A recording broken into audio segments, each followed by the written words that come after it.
राजधानी दिल्ली के प्राइवेट स्कूलों की धांधलेबाजी पर अब सरकारी शिकंजा कसने जा रहा है। दिल्ली सरकार ने अब मन बना लिया है कि वह प्राइवेट स्कूलों की हर साल बढ़ती फीस और मनमाने पैसों की उगाही पर अंकुश लगाना बेहद जरूरी है, जो दिल्ली के अभिभावकों के लिए एक अच्छी खबर माना जा रहा है। बता दें दर्शकों की राष्ट्रीय राजधानी दिल्ली में अब प्राइवेट स्कूलों की फीस को लेकर मनमानी नहीं चलेगी, क्योंकि दिल्ली की बीजेपी सरकार ने प्राइवेट स्कूलों की बढ़ती फीस के खिलाफ एक बड़ा फैसला लिया है। दरअसल दिल्ली सरकार कैबिनेट ने दिल्ली फीस एक्ट को मंजूरी दे दी है। यह एक्ट प्राइवेट स्कूलों की फीस को लेकर चलने वाली मनमानी पर रोक लगाने का काम करेगा। कैबिनेट से इसे मंजूरी मिलने के बाद अब इसे विधानसभा में पेश किया जाएगा और अगर वहां से ये बिल पास हो जाता है तो यह दिल्ली में कानून का रूप ले लेगा। बता दें दर्शकों कि दिल्ली में पिछले कुछ दिनों से प्राइवेट स्कूलों में फीस बढ़ोतरी का मुद्दा गरमाया हुआ है। फीस बढ़ोतरी के खिलाफ बच्चों के पेरेंट्स काफी परेशान थे। रिपोर्ट के मुताबिक 42% पेरेंट्स ने माना कि बीते 3 सालों में 50 से 80% तक स्कूल फीस बढ़ाई गई है। बीते दिनों दिल्ली शिक्षा निदेशालय कार्यालय के बाहर अभिभावकों ने भी प्रदर्शन किया था।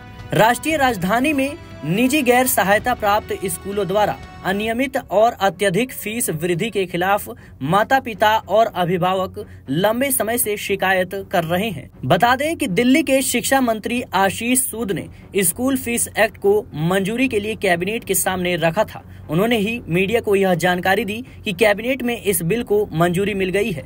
दिल्ली की मुख्यमंत्री रेखा गुप्ता ने हाल ही में प्राइवेट स्कूलों की बढ़ती हुई फीस को लेकर नाराजगी जाहिर की थी।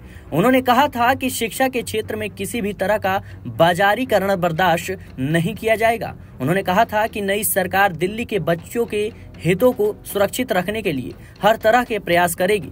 शिक्षा मंत्री आशीष सूद ने कहा था कि स्कूल विद्या के मंदिर होते हैं। प्राइवेट स्कूलों के जरिए पिछली सरकार भ्रष्टाचार में लिप्त थी। उन्होंने मनीष सिसोदिया को चुनौती देते हुए कहा कि अगर उनके पास भ्रष्टाचार के संबंध में कोई भी सबूत है तो टीवी पर सामने आए, सरकार पर झूठे आरोप प्रत्यारोप नहीं लगाएं। दिल्ली सरकार और प्रशासन को इस ओर भी ध्यान देने की बेहद जरूरत है कि गरीबी रेखा से नीचे रहने वाले स्टूडेंट्स को ये प्राइवेट स्कूल एडमिशन में कितनी तरजीह देते हैं, क्योंकि हर साल यह देखने में सामने आया है कि ऐसे अभिभावक पूरे साल इन प्राइवेट स्कूलों के चक्कर लगाते रहते हैं और थक हार कर आसपास के सरकारी स्कूल में अपने बच्चों को दाखिला दिला देते हैं ताकि साल बर्बाद ना हो।